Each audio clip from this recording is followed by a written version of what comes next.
Ahojte detičky, dovolte mi zoznámiť vás s Mojkáčikom Zajačikom a jeho mamkou, ktorá mu pomáha stať sa najlepším mojkáčikom na svete.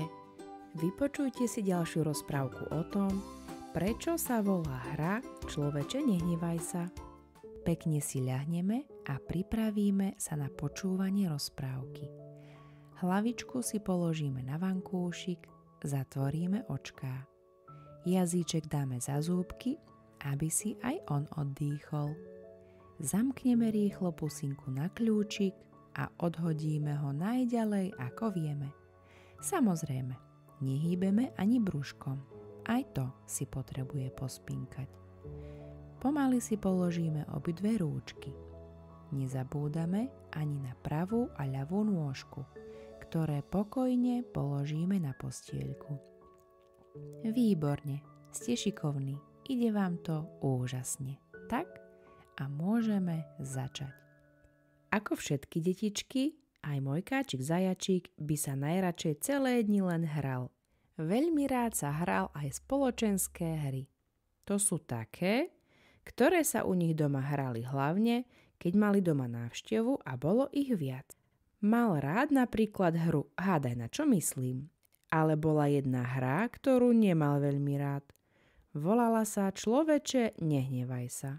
Nerozumel, prečo sa tak volá, keď on bol pri tejto hre často nahnevaný. Nevedel prehrávať.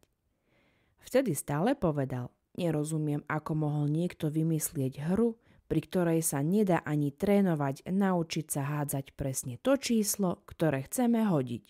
Rád sa učil rôzne hry, ktorými si napríklad trénoval hlavičku a pamäť, ako je napríklad Pexeso.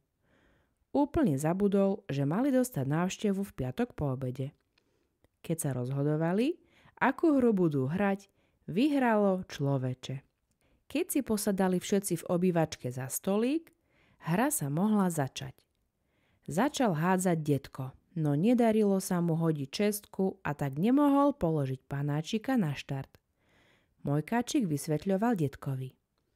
Detko, nehnevaj sa, to nevadí. Na ďalšie kolo možno budeš mať väčšie šťastie. Nenechaj si pokaziť náladu, je to predsa len hra. Ďalšia bola na rade babka. Jej sa tiež nedarilo hodiť čestku a aj jej Mojkáčik zopakoval. Babka, nehnevaj sa, to nevadí. Na ďalšie kolo možno budeš mať väčšie šťastie. Nenechaj si pokaziť náladu, je to predsa len hra. Prišiel na rad Mojkáčik. On hodil šestku hneď dvakrát za sebou a tak si celý šťastný posúval panáčika. Mojkáčikovi sa celkom darilo. Celú hru poskakoval zo strany na stranu. Keď hodil kocku, stále vyskočil a zakričal. Jupi, dnes sa mi darí! Babke s detkom sa raz darilo a raz nie. Ale boli radi, aký je Mojkáčik šťastný. Ale ako sa už spomenulo, hádzanie kockou sa nedá naučiť, je to len náhoda a tak, keď sa Mojkáčikovi nedarilo hodiť poslednú dvojku, ktorú potreboval, aby sa dostal posledný panáčik do domčeka, nahneval sa. Vtedy mu povedala babka presne tak, ako on babke a detkovi na začiatku hry. Mojkáčik, nehnevaj sa, to nevadí, nenechaj si pokaziť náladu, je to predsa len hra. Mojkáčik neposlúchol a nahnevaný hodil kocku tak silno, až spadla zo stolíka pod sedačku. Mamka smutne povedala. Tak a týmto sa hra končí a babka s detkom už preto pôjdu domov. Pokračovala ďalej. Keby si sa nenahneval, ale mal z hry zábavu, mohli sme ešte mať kocku a dohrať to. Veď sme sa toľko nasmiali, ako babka vyhodila panáčika detkovi a potom naopak, detko vyhodil panáčika babke. Aké to bolo vtipné, keď si len tak ušiel stále babke svojim panáčikom a nemohla ťa vyhodiť celú hru.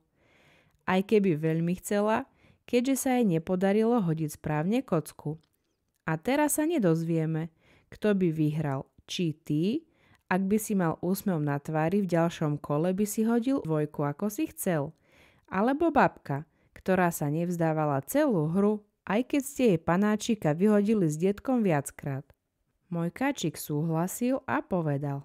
Už som pochopil, prečo sa hra volá Človeče, nehnevaj sa. Veď takto by sa mali volať všetky hry. Niekto sa dokáže nahnevať aj pri kartách alebo na háňačke. Objal mamku a pošepkal jej. Ďakujem ti, že si ma opäť niečo nové naučila.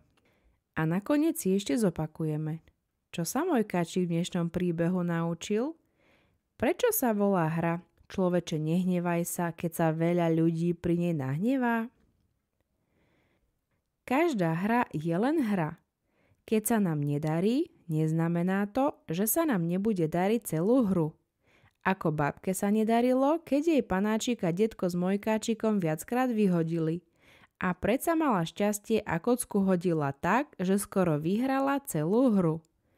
Keby sa nahnevala, kým sa jej nedarilo, zbytočne by len nahnevaná sedela na sedačke a čakala, kým sa ostatní dohrajú.